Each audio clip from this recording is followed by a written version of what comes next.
Fear Switch, The Heart of Cali-Kai by Elton Thomas. Chapters 7 through 12. Chapter 7, The Power Within, Proprioception Training. The dojo was unusually quiet that day, the only sound being the soft shuffling of feet as the students gathered in a loose circle around Andrew. The air felt different, charged with an energy that made each student stand a little straighter, their expressions tinged with a mix of curiosity and anticipation. The morning light poured in through the high windows, casting soft, golden pools on the polished wooden floor, where it seemed to dance and shift with the subtle movements of the students as they settled into place. Andrew stood in the center, his posture relaxed but purposeful.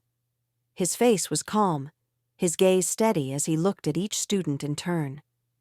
Today's lesson would be unlike any they'd experienced so far. He was about to take them deeper, to introduce them to a fundamental concept of cali-kai that went beyond physical movement or technique. Today, they would learn the art of proprioception, a skill that would challenge their understanding of themselves and their surroundings. Today's lesson, Andrew began, his voice calm and resonant, is about awareness. Awareness of your body, your surroundings, and the space you occupy. In cali-kai, strength isn't just about physical power, it's about understanding. True mastery comes from knowing yourself and learning to trust in the connection between mind and body. The students exchanged glances, some of them looking uncertain, others intrigued. Max, standing near the edge of the circle, felt a spark of excitement flicker within him. He didn't know exactly what Andrew meant, but he was eager to find out. The lessons at the dojo had already begun to shift something within him, giving him a sense of control he hadn't felt in a long time. Today, he hoped, would be another step forward. Andrew moved to the far side of the room, gesturing for the students to follow him. As they lined up, he nodded approvingly, his gaze warm with encouragement. "I want each of you to close your eyes," he instructed, his tone firm but gentle. "Take a deep breath and focus on your body, the way your feet feel against the floor, the weight of your arms, the rhythm of your breath." Max hesitated for a moment, feeling a flash of vulnerability at the idea of closing his eyes in a room full of people. But he trusted Andrew, and he wanted to learn. So he took a breath, steadying himself, and let his eyelids fall shut. The world around him faded, leaving only the quiet hum of the dojo and the steady rise and fall of his own breath. "Now, I want you to reach out with your senses," Andrew continued, his voice a soothing guide. "Feel the space around you, the distance between yourself and the others. Listen to the sounds, the air moving, the subtle shifts of movement. Become aware of the room, not through sight, but through feeling." Max focused, letting go of the need to see, to rely on his eyes. He could hear the faint creaks of the floor as others shifted their weight, the soft rustle of clothing, even the gentle sigh of someone's breath nearby. His other senses began to sharpen, filling in the gaps left by his closed eyes, creating a mental map of the room and the people around him. "Good," Andrew said, his voice carrying a note of approval. "Now I want you to begin moving slowly. Start by taking small steps, keeping your eyes closed. Move carefully, trusting in your body's sense of balance and direction." Max took a tentative step forward, feeling the subtle shift of weight in his legs, the sensation of the floor beneath his feet. Each movement required focus, a mindful awareness that felt both foreign and exhilarating. His body seemed to come alive in a new way, each step guided not by sight, but by a deeper, more instinctual sense. He could hear the others moving around him, each of them navigating the room with the same cautious, deliberate steps. There was an intimacy to it, a shared vulnerability as they each explored the space with nothing but their senses to guide them. In that moment, Max felt a sense of connection to the others, an unspoken bond that transcended words. As they continued to move, Andrew guided them through a series of gentle turns and pivots, encouraging them to explore the room with fluid, controlled movements. Max found himself loosening, his steps becoming smoother, more confident.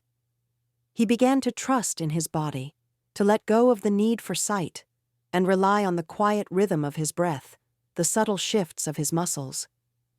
"Now," Andrew said, his voice soft but commanding, "I want you to reach out with your arms, moving them slowly, as if you're feeling the air around you. Imagine that you're touching the edges of the room, connecting with the space itself." Max raised his arms, extending them in front of him, his fingers spread wide. He felt the air glide over his skin, a cool whisper that heightened his awareness, grounding him in the moment. He moved his arms slowly, feeling the tension and release in his shoulders, the stretch in his muscles as he reached outward. It was as though he were dancing with the air, a silent ballet that connected him to something larger, something beyond himself. Andrew moved silently among them, making subtle adjustments, guiding their hands, their arms, their posture. When he reached Max, he placed a gentle hand on his shoulder, encouraging him to relax, to let go of the tension that had built up in his muscles. "Trust yourself," Andrew murmured, his voice low and calming. "Trust in your body's ability to know, to sense, to move with purpose." Max took a deep breath, letting the tension melt away, allowing himself to sink fully into the experience.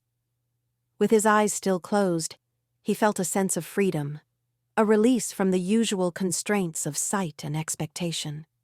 He could feel the strength in his body, the quiet power that came from within, a resilience that he hadn't known he possessed. "Now," Andrew said, his voice carrying a note of challenge, "I want each of you to move across the room. Keep your eyes closed and navigate using only your senses. Feel the floor beneath your feet, the air around you, the subtle cues that guide your movements." Max took a step, then another, moving slowly and deliberately. He could feel the slight vibrations in the floor, the gentle shift in the air as he moved. His senses were alive, heightened, each step a dance of balance and control. He didn't need to see to know where he was, to feel the space around him. He was connected to the room, to his own body, in a way that felt both empowering and humbling. As he continued, he felt a surge of confidence, a quiet joy that came from the realization that he could trust himself, that he could rely on his own instincts, his own strength. It was a lesson he hadn't expected, a discovery that went beyond the physical. He was learning to find power within, to tap into a resilience that had always been there, waiting to be uncovered. After several minutes, Andrew spoke again, his tone gentle but firm. "Now I want you to stop, to stand still, and take a deep breath. Feel the calm within you, the strength that comes from balance, from awareness." Max stopped, letting the stillness settle over him, feeling the quiet power that came from being fully present in his own body. He felt a sense of peace, a calm that he hadn't known he needed. In that moment, he was whole, complete, grounded in a way that transcended sight or physical ability.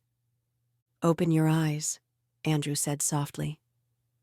Max blinked, the light flooding his vision as he took in the familiar sight of the dojo, the faces of his fellow students, each of them looking equally moved, equally transformed.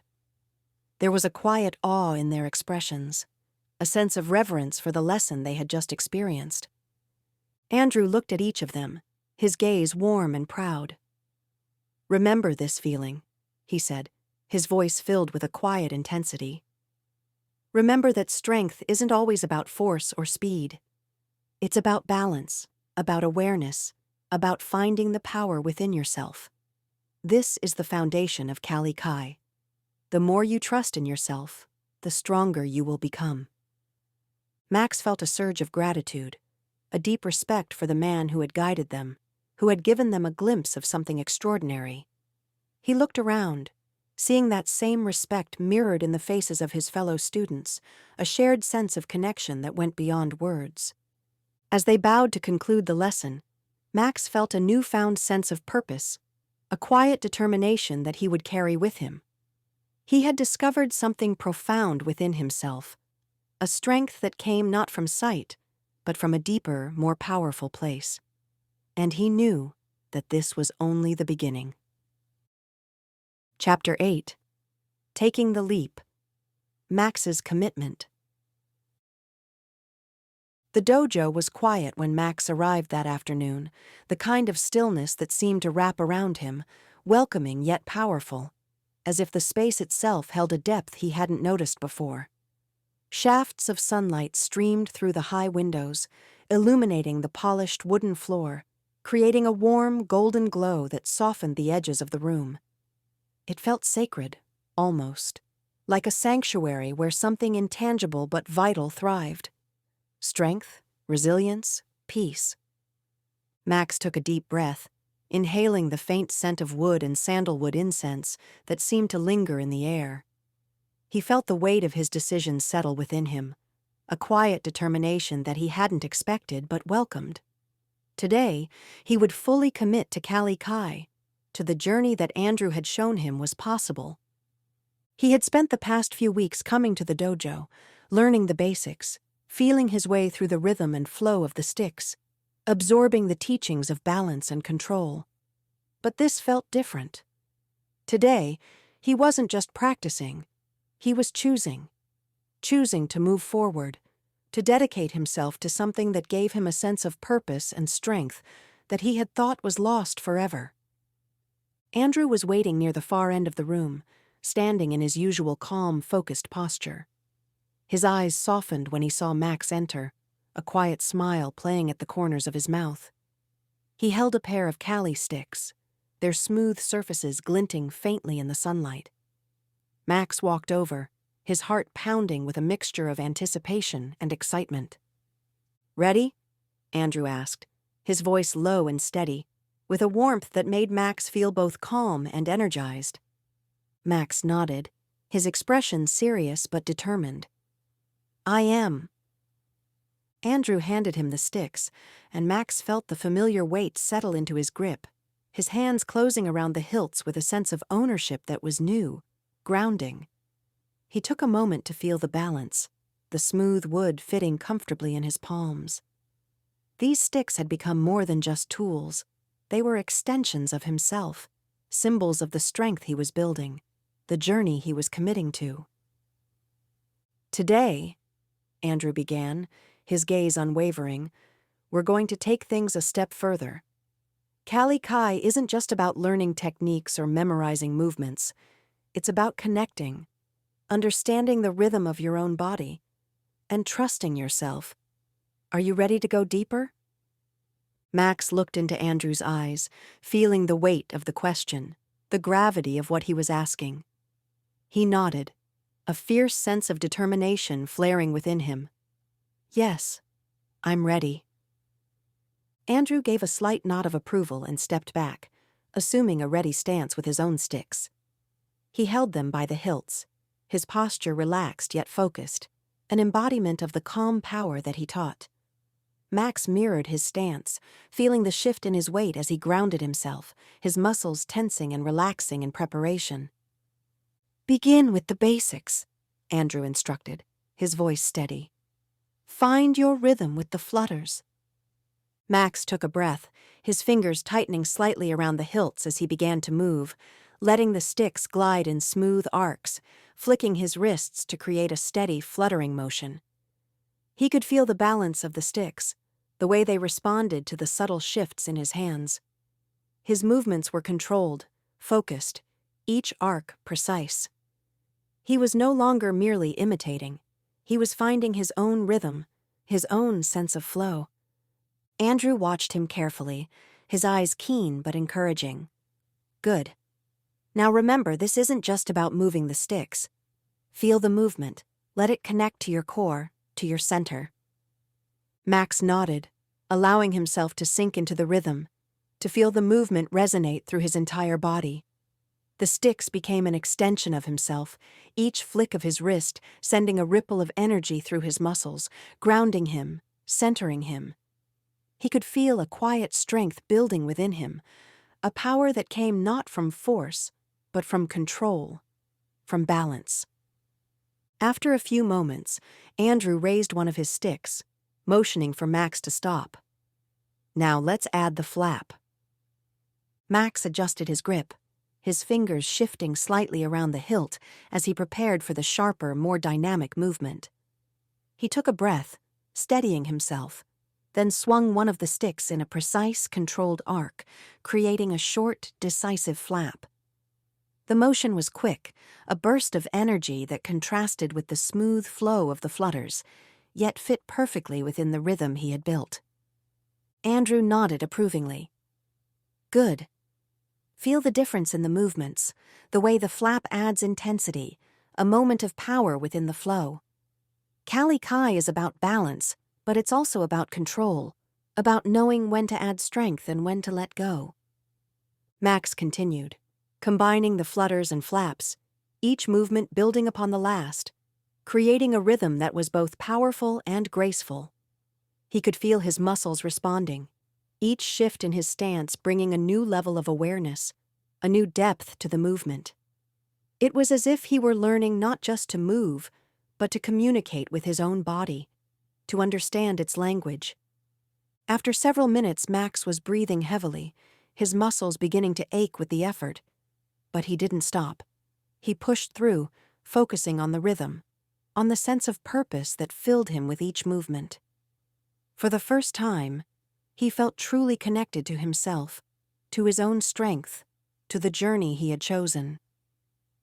Andrew watched him with a quiet pride, his eyes reflecting a depth of understanding, a respect for the commitment Max was showing. "You're doing well, Max. Remember this feeling, this connection.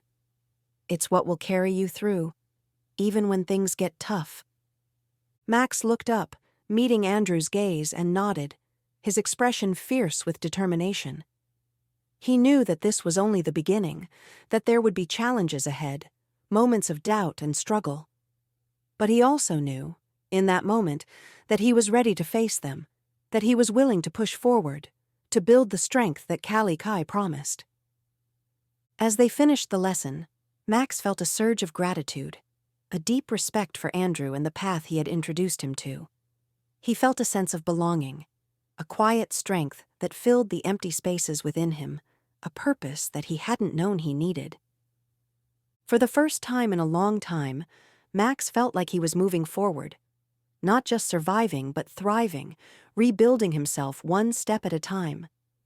He left the dojo that day with a newfound hope, a sense of anticipation for the journey that lay ahead, ready to face whatever came his way, armed with the strength he was discovering within himself. Chapter 9. A Father's Worries, Thomas and Stacy. Thomas Lee sat at the worn kitchen table, his hands wrapped around a steaming mug of coffee. The morning light filtered through the half-open blinds, casting gentle streaks across the walls, illuminating the quiet, familiar space. He'd always found comfort in this early morning solitude, a moment of peace before the world stirred to life. But today, peace felt elusive, his thoughts tangled with concern and a nagging sense of helplessness. His gaze drifted to the door down the hall, which led to his daughter Stacy's room. He could hear the faint sounds of her getting ready, the shuffling of clothes, the soft hum of her favorite song playing from her phone. There was a rhythm to her mornings, a routine that she followed with careful precision, as though each step gave her a sense of control, a grounding that she needed to navigate the world. Thomas took a slow sip of his coffee, his mind replaying the conversation they'd had the previous night, a conversation that had filled him with both pride and a new level of worry. Stacy had come to him, her eyes bright, her expression filled with a mixture of excitement and determination. She had told him about Cali-kai, about the dojo, and her desire to join, to learn something new, something that she believed could help her feel stronger, more confident. Her words had been earnest, her voice steady, a far cry from the shy, hesitant way she usually expressed herself. Thomas had listened, trying to hide the flicker of worry that had stirred in his chest. He had always been protective of Stacy, perhaps too much so, but it came from a place of love, a fierce, unyielding desire to keep her safe. But as he looked into her eyes that night, he could see the determination there, the strength that she was discovering within herself. It was a strength that he wanted to nurture, to encourage, even if it meant letting go, loosening the hold he'd kept on her for so long. Thomas took another sip, the warmth of the coffee a faint comfort as he mulled over the decision he had made. He had told her that he would support her, that he would let her join the dojo if it was something she truly wanted. But now, sitting in the quiet of the morning, he couldn't help but feel a pang of uncertainty, a worry that gnawed at him, whispering doubts. He had always been there for Stacy, guiding her, protecting her, making sure she was safe. The world was not always kind, and he knew that Stacy faced challenges that others didn't, obstacles that made her journey more difficult, more precarious. He worried about how she would handle it, how she would cope in a world that often saw her as different, as vulnerable. But he also knew that Stacy was stronger than most people realized, that beneath her gentle demeanor and quiet presence was a resilience that he had witnessed time and time again. And as much as he wanted to shield her from the world, he also wanted to see her grow, to see her find her own way, her own strength. He heard the soft click of Stacy's door opening, followed by her light footsteps as she made her way to the kitchen. She appeared in the doorway, dressed in a simple, comfortable outfit, her hair pulled back into a ponytail. She smiled when she saw him, a shy but genuine smile that lit up her face, her eyes filled with a quiet excitement. "Good morning, Dad," she said, her voice warm and cheerful. "Good morning, sweetheart," Thomas replied, managing a smile of his own as he set his mug down. He gestured for her to sit, and she joined him at the table, folding her hands neatly in front of her. There was a moment of silence, a comfortable pause as they both settled into the familiar space, the unspoken bond between them a steady presence. Thomas reached out, resting his hand on hers, giving it a gentle squeeze.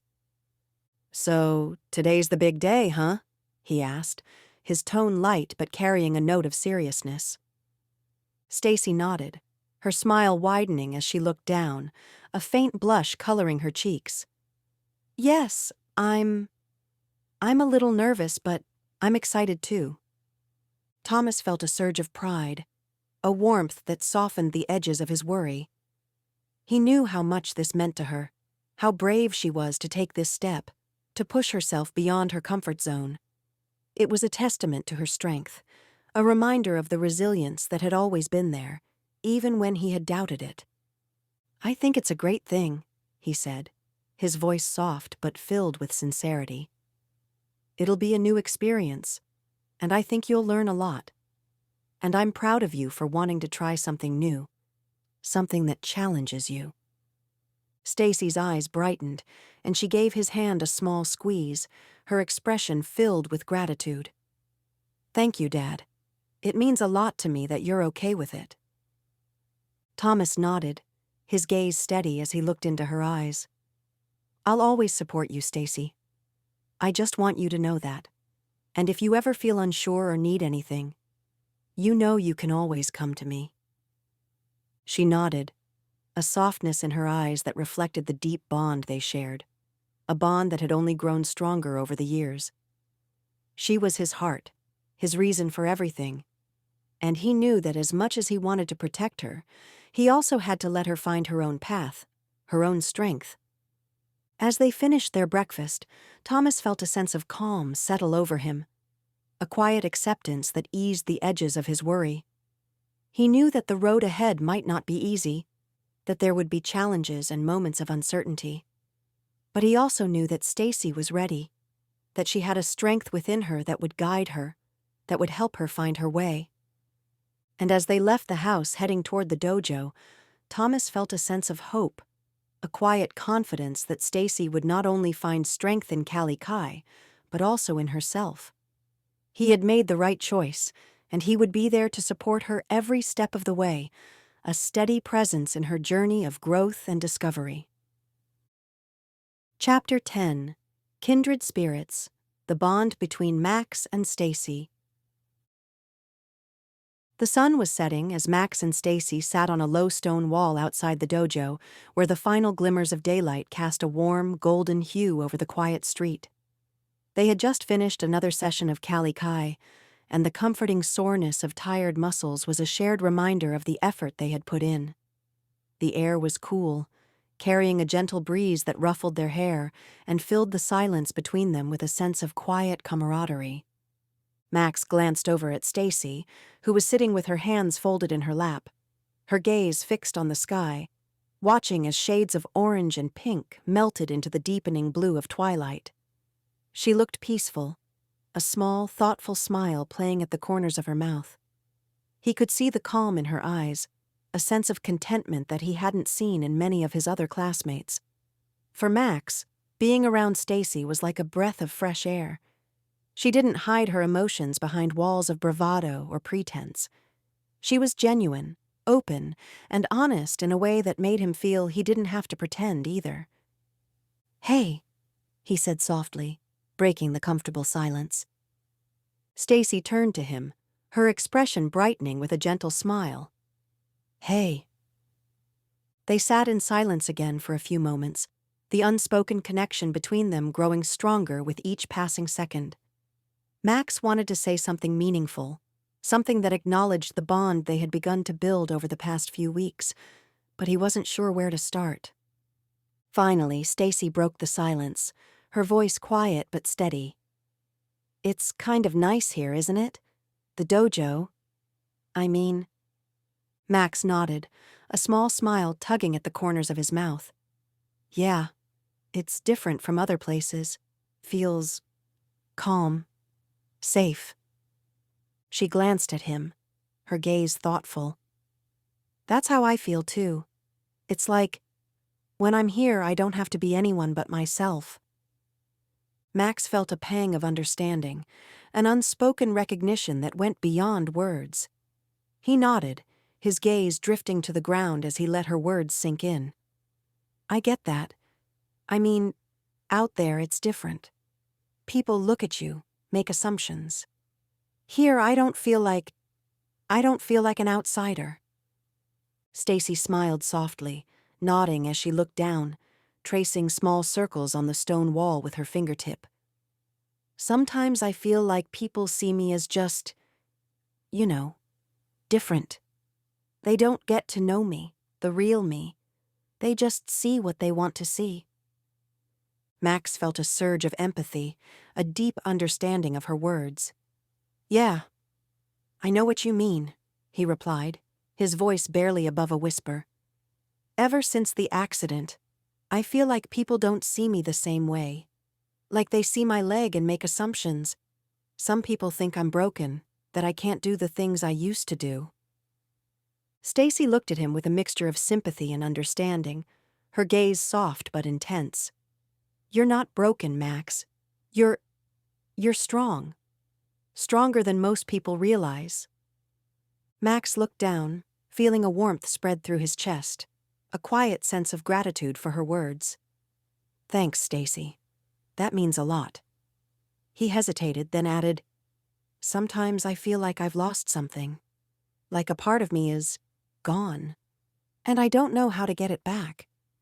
Stacy reached out, placing a gentle hand on his arm. "Maybe you don't have to get it back.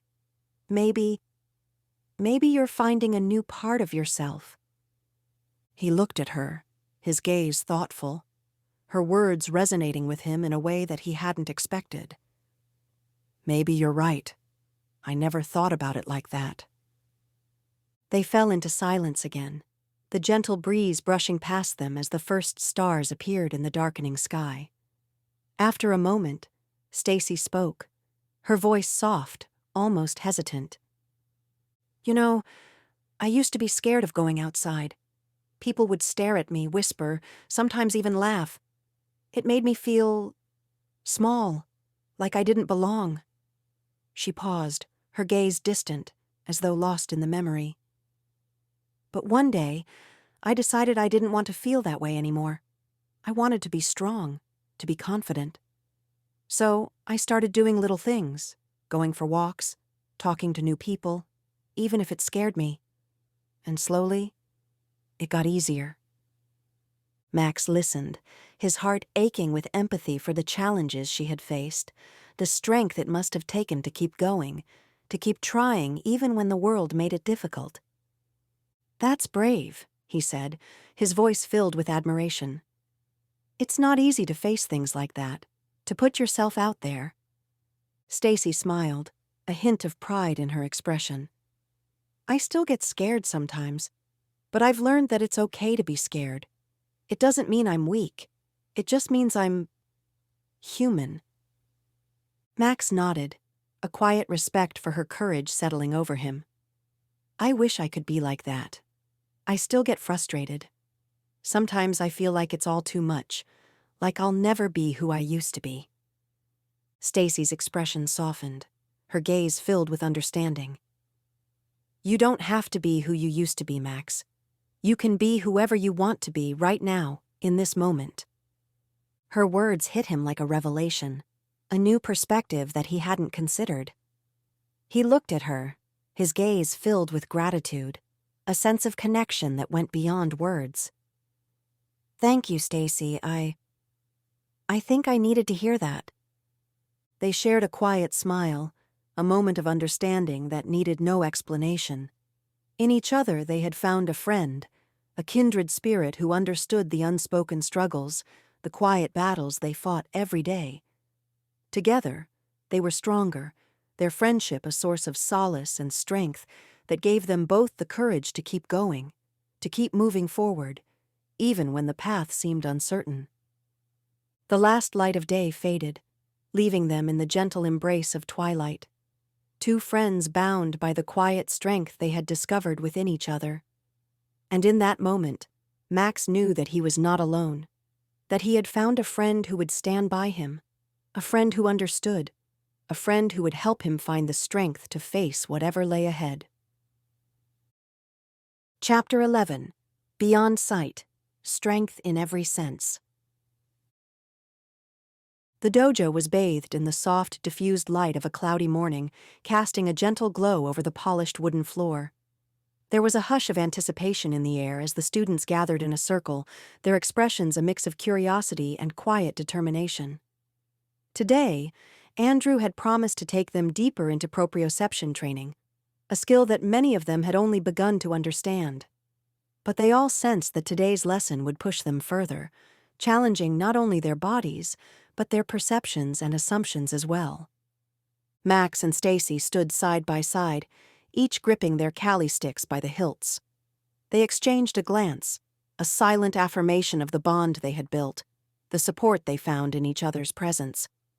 Though their journeys were different, they both understood the feeling of being seen through the lens of limitations. And now, standing here in the calm of the dojo, they were ready to move beyond those limitations, to redefine themselves by strength, not by disability. Andrew stepped into the center of the circle, his presence calm yet commanding. He held his own sticks lightly by the hilts, the balance of his grip and the subtle strength in his posture, making the sticks appear as natural extensions of his arms. He looked at each student in turn, his gaze steady and reassuring. "Today," he began, his voice soft but resonant, "we're going to focus on sensing without sight. In Cali-Kai, balance and control don't come from what you see. They come from within, from a deep awareness of yourself and the space around you." He paused, letting his words sink in, allowing the students to absorb the gravity of what he was asking. "I want each of you to close your eyes," he continued. "Let go of what you can see and focus on what you can feel, what you can hear. Trust that you don't need sight to understand the world around you." Max hesitated, a slight tension in his shoulders as he shifted his weight. He had always relied on sight, on his ability to calculate and control each movement with precision. The idea of moving without sight felt unnerving, as if he were stepping off the edge of a cliff into an unknown abyss. But he took a deep breath, letting the familiar sense of calm from the dojo settle over him, and closed his eyes. Beside him, Stacy did the same, her fingers loosening slightly around the hilts of her sticks as she took a steadying breath. She felt the familiar tremor of nervousness, but focused on the trust she felt in Andrew and in herself. She let the silence envelop her, the sound of her own breathing grounding her as she prepared to rely on senses beyond sight. "Now," Andrew said, his voice a gentle guide, "I want you to begin moving slowly. Let your feet guide you. Let the weight of your body tell you where you are, where you're going. Feel the floor beneath you, the air around you. Trust in the connection between your body and your surroundings." Max took a tentative step, his mind honing in on the subtle sensations of the floor beneath his feet, the shift of weight in his body as he moved. He could feel the faint vibrations of others moving nearby, the slight stir in the air as someone shifted position. It was a strange, almost surreal experience, relying on senses he had previously overlooked, senses that he was only now beginning to understand. Beside him, Stacy was moving with slow, careful steps, her hands slightly outstretched as if feeling the shape of the space around her. She concentrated on the sounds, the gentle rustle of clothing, the soft shuffling of feet. She felt the rhythm of her own heartbeat, steady and strong, a reminder of her own resilience, her own quiet strength. For the first time, she felt a surge of confidence, a belief that she was more than what people saw, more than the limitations they assumed she had. "Good," Andrew's voice came again, warm and approving. "Now raise your sticks, hold them by the hilts, and feel the weight. Let the sticks become an extension of yourself, like an extra sense. Move them slowly. Let them tell you where you are. Let them connect you to the space around you." Max lifted his sticks, his fingers wrapping around the hilts, feeling the familiar balance settle in his grip. He began to move them in a gentle arc, keeping his movements slow and controlled, letting the sticks glide through the air with a whisper of movement. With his eyes closed, he could feel the weight shift with each flick of his wrist, the subtle pull of gravity guiding him. Beside him, Stacy mirrored his movements, her sticks moving in a graceful, almost dance-like rhythm, a fluid motion that felt both grounding and freeing. She could feel the connection between herself and the sticks, the way each swing and arc seemed to extend beyond her body, filling the space around her with an invisible web of awareness. She was no longer just a girl in a dojo. She was a part of the space, a presence that was defined by strength and control. "Now," Andrew said, his voice taking on a note of challenge, "I want you to try moving faster. Trust in your senses.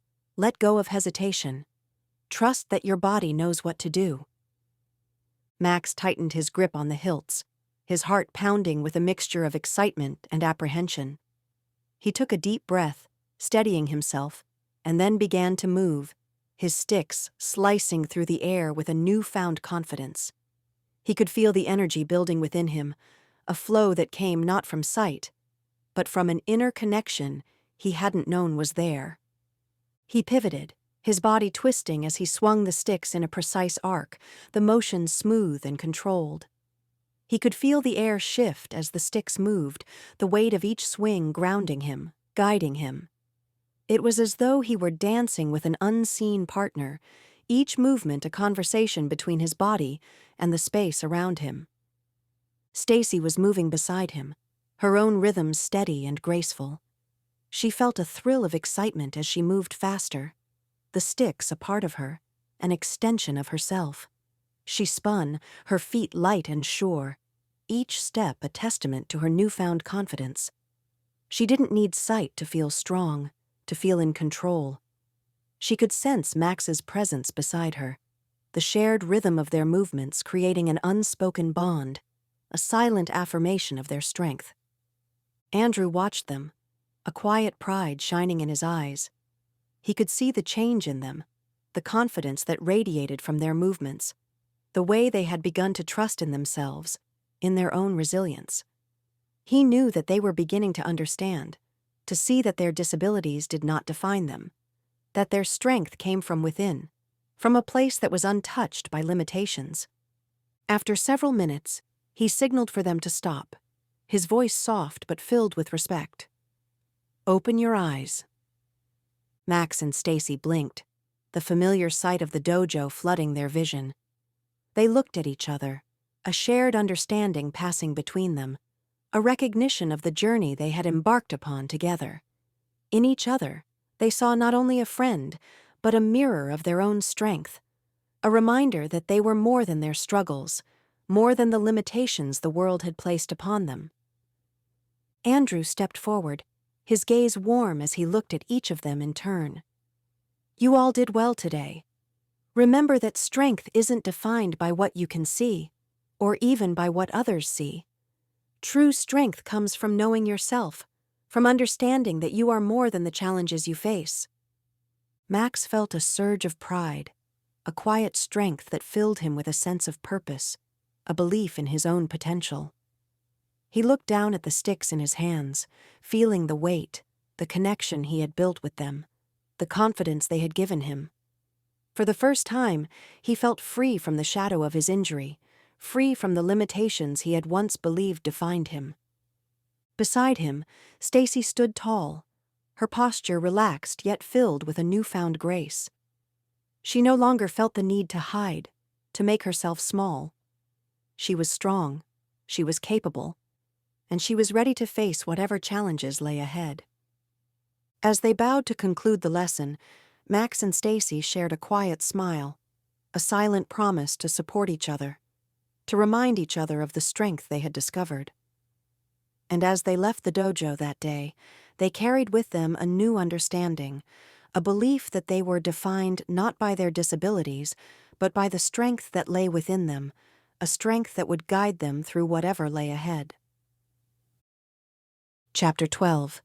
Whispers of a Dark Past, The Origins of Cali-Kai.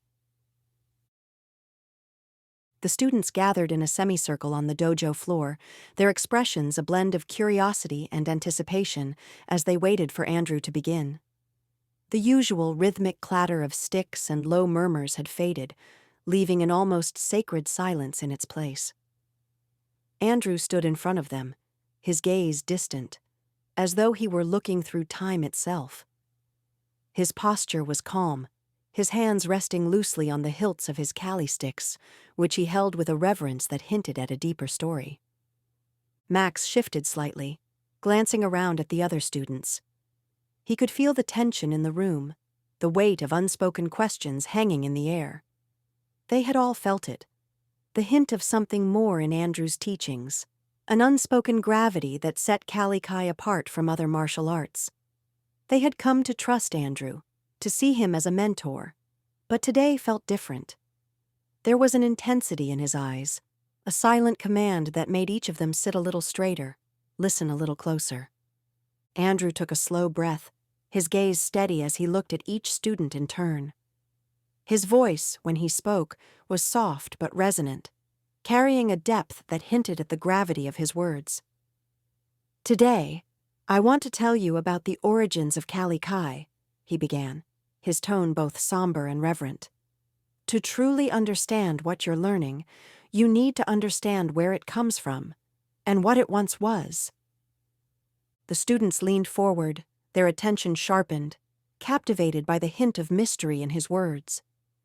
Max's heart quickened with anticipation, his eyes fixed on Andrew, eager to learn more about the art that had begun to reshape his life.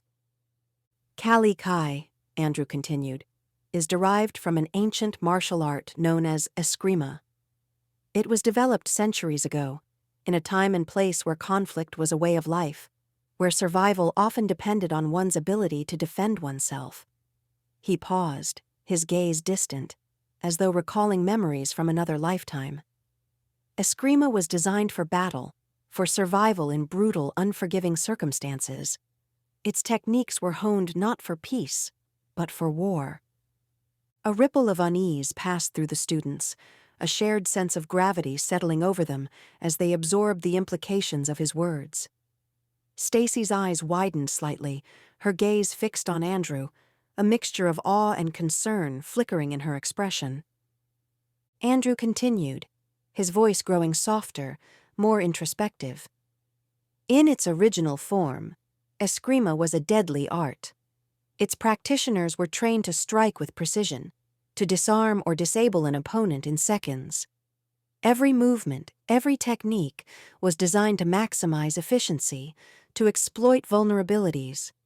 It was powerful, but it was also ruthless.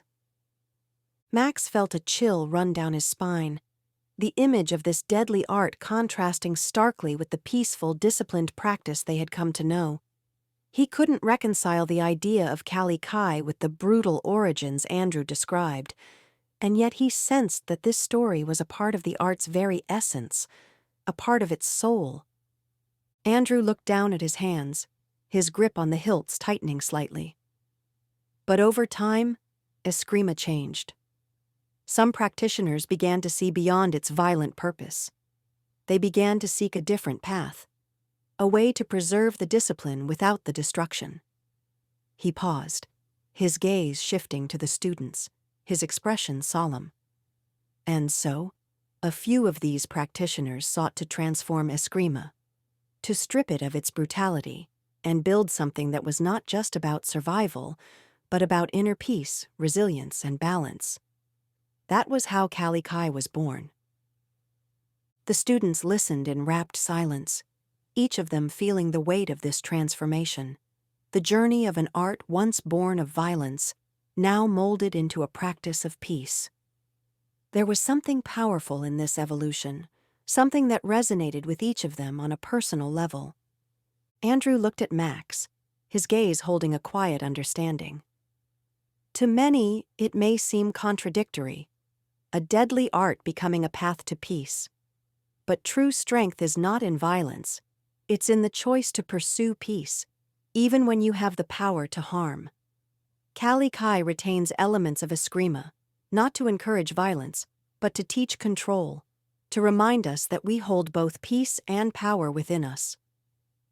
Max swallowed, feeling a newfound respect for the art, a deeper understanding of the purpose behind each movement, each exercise. He had always thought of martial arts as a means of defense, but cali-kai was something more. It was a way to control the power within, to transform it, to turn it into something constructive rather than destructive. Andrew walked slowly among them, his gaze steady, his movements measured. Each technique, each movement you learn, carries with it a history, a weight that goes beyond the physical. Cali-kai teaches us to harness that energy, to focus it, to transform it. And through that transformation, we learn not only to protect ourselves, but to protect others, to become a force for peace rather than destruction. Stacy raised her hand tentatively, her expression thoughtful. So, does that mean we're learning something dangerous? Andrew smiled, a soft, almost fatherly expression that held a mix of pride and understanding. In a sense, yes, he replied. But danger is not defined by the art itself. It's defined by how we use it. Cali-kai teaches control, balance, and restraint. It shows us that true strength is not in the ability to harm, but in the choice to refrain from it. Stacy nodded slowly, her eyes filled with quiet determination, as though she were accepting this responsibility, this weight of knowledge, as something sacred. Max could see a shift in her, a newfound respect for the art that went beyond mere technique. He felt it too, a deepening sense of purpose, a commitment to honoring the principles that Andrew had shared with them.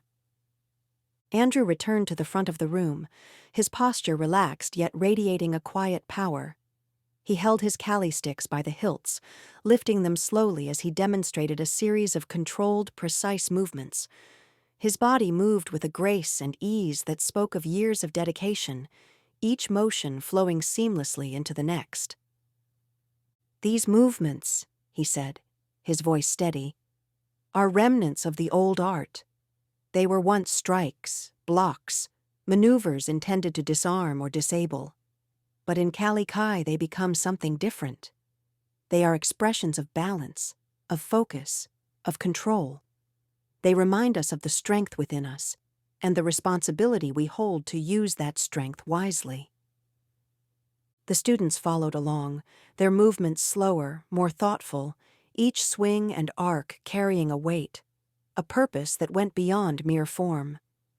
Max felt a newfound respect for the sticks in his hands, the way they connected him not only to his body, but to something larger, something that transcended time and place. As they moved through the sequence, Andrew's voice guided them, a steady rhythm that underscored each motion. Remember, cali-kai is a journey, a path of self-discovery. It teaches us not only how to move, but how to be still, how to find peace in the midst of conflict, both within ourselves and in the world around us. Max could feel the truth in his words, the way each movement resonated within him, grounding him, connecting him to a strength that was both ancient and deeply personal. He glanced at Stacy, seeing the same focus, the same reverence in her expression. She moved with a newfound grace, her body flowing through the motions, her gaze steady, as though she too understood the depth of what they were learning.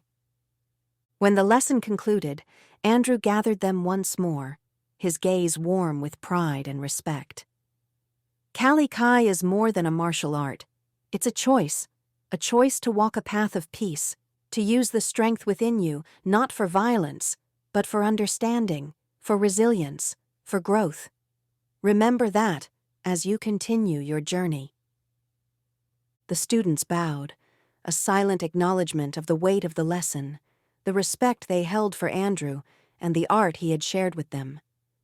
As they straightened, Max felt a quiet sense of resolve, a commitment to honor the legacy of cali-kai, to carry its principles not only in the dojo, but in every part of his life. As they left the dojo, Max and Stacy exchanged a look, a silent promise to support each other, to uphold the principles that had been entrusted to them. And as they stepped out into the world, they carried with them not only the teachings of cali-kai, but a newfound understanding of themselves, a strength that went beyond the physical, a strength that would guide them on the path to becoming more than they had ever believed possible.